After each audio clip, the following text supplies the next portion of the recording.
There's never been any doubt over whether John would worm his way out of murdering Nate and disposing of Anthony, and Emmerdale confirms it, so we'll call him Jammy John from now on. What's even jammier for the Teflon medic is that he doesn't even have to do the legwork in covering up his crimes. The Emmerdale villagers do it for him by incriminating themselves. As the body in the lake is exhumed, Ruby Milligan, Kane Dingle, Caleb, and Chaz get nervous.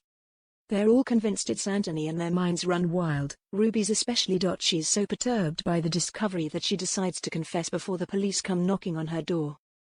Caleb is desperate not to lose his wife and suggests they go on the run instead.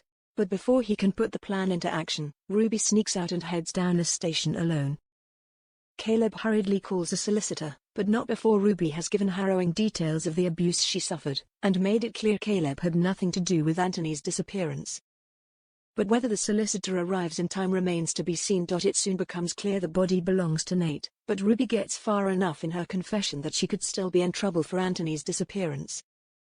While John is likely quaking in his boots at this latest development, Tracy, Kane, and Moira are distraught to hear the news.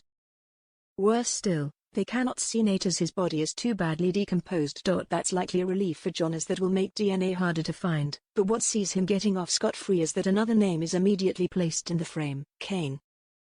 Kane had a huge fight with his son the day he died and is now prime suspect. He doesn't take well to the police questioning, which only makes things worse. Added to that, he's also a little too contrite for Tracy's liking, and she begins to question his innocence, even airing her thoughts to Vanessa. And as things start to snowball, Kane is in for a nasty surprise when DC Cole shows up at his door with a development in the case. Will John sit by and watch Kane go down for his crime?